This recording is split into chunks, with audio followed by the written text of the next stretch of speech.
یہ روئی کے گالوں جیسے آسمان میں تیرتے ہوئے بادل دلکش بھی لگتے ہیں اور ہلکے پھلکے بھی، لیکن کیا آپ جانتے ہیں کہ ایک عام سا دکھنے والا بادل 500 ٹن یا 100 ہاتھیوں جتنا وزنی ہو سکتا ہے؟ یہ ہے چھوٹی چیز بڑی کہانی کی نئی ایپیسوڈ، جہاں ہم ایکسپلور کریں گے بادلوں کی داستان جو کہ کنیکٹڈ ہے دیوتاؤں، آفتوں اور انسانی ایموشنز کے ساتھ۔ انسانی تاریخ میں بادلوں کا ایک روپ ہمیشہ سے تعجب اور تصور کا رہا ہے۔ لوگ ہمیشہ یہ سوچتے آئے ہیں کہ بادلوں کے پار کیا ہے۔ تقریباً ہر تہذیب نے بادلوں کے اوپر اپنا ایک خیالی جہان تصور کیا۔ کسی نے وہاں اپنے خداؤں کا مسکن آباد کیا، جن کی سورگ میں دیوتا اور اپسرائیں رہا کرتی تھیں، تو کسی نے اپنی جنت۔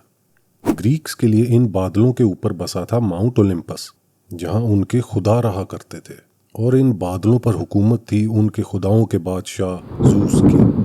جبکہ دنیا کی دوسری طرف ہندو دھرم میں زوس کی جگہ اندر دیوتا نے لی۔ کمال کی بات یہ ہے کہ ان دونوں بادشاہوں کی حکومت تھی موسم، بادلوں اور بارش پہ، اور ان کا ہتھیار تھا گرجتی ہوئی بجلی۔ اسی طرح نارس میتھولوجی میں تھور کا نام تو آپ نے سنا ہی ہوگا، اس کا ہتھیار بھی لائٹننگ ہی تھی۔ لیکن ان بادلوں میں پیدا ہونے والی بجلی ہی آخرکار ان خداؤں کا ہیبت ناک ہتھیار کیوں ٹھہری؟ اس کی وجہ کا آپ اس بات سے اندازہ لگا سکتے ہیں کہ ایک لائٹننگ بولٹ میں 10,000 سے لے کر 2,00,000 ایمپیئر تک کا الیکٹرک کرنٹ ہوتا ہے، جبکہ ایک ایئر کنڈیشنر صرف 10 سے 15 ایمپیئر پہ چلتا ہے۔ ساتھ ہی ساتھ ایک لائٹننگ بولٹ کا درجہ حرارت 30,000 ڈگری سیلسیس تک ہو سکتا ہے، جو کہ سورج کی سطح سے 5 گنا زیادہ گرم ہے۔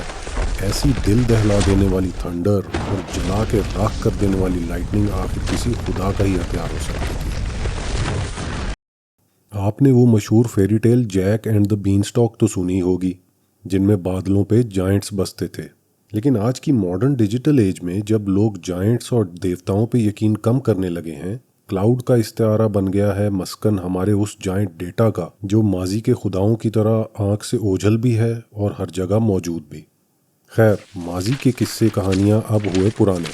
آج ہم سب یہ جانتے ہیں کہ بادل پانی کے بخارات سے بنتے ہیں، لیکن کیا آپ یہ جانتے ہیں کہ ہمارے ایٹماسفیئر میں بادلوں اور واٹر ویپرز کی شکل میں زمین کے کل پانی کا 0.001% پایا جاتا ہے؟ ابھی سننے میں تو آپ کو یہ فگر شاید معمولی سی لگے، لیکن حقیقت میں یہ مقدار 5 billion Olympic size swimming pools کے برابر بنتی ہے۔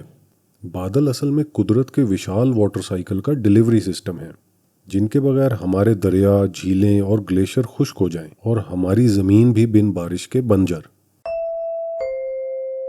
چلیں اب آپ سے ایک حیران کن فیکٹ شیئر کرتا ہوں۔ ان اجلے صاف سفید بادلوں میں صرف پانی ہی نہیں بلکہ گرد و غبار اور پولن جیسے لاکھوں ذرات بھی ہوتے ہیں، جن کے گرد پانی کے قطرے جمتے ہیں۔ انہیں کانڈنسیشن نیوکلیائی کہا جاتا ہے۔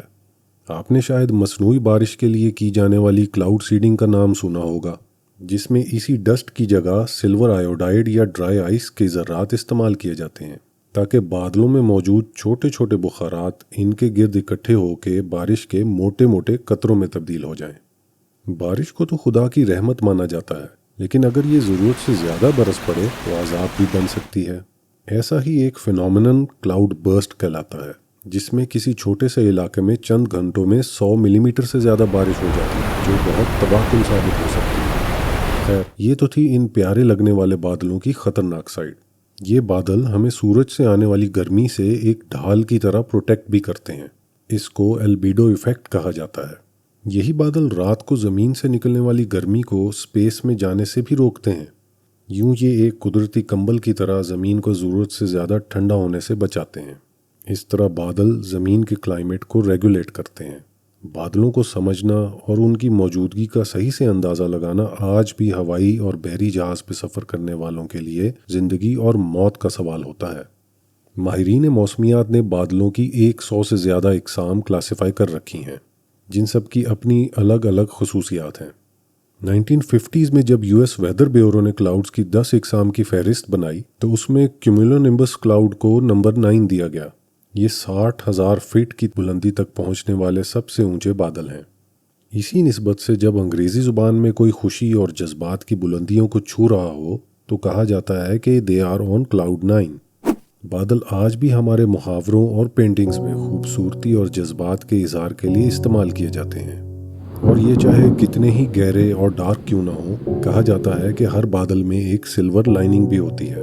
مطلب آج بھی انسان ان کے پار خداؤں اور جنت نہ سہی پر آنے والے روشن کل کی امید کو تلاش کرتا ہے۔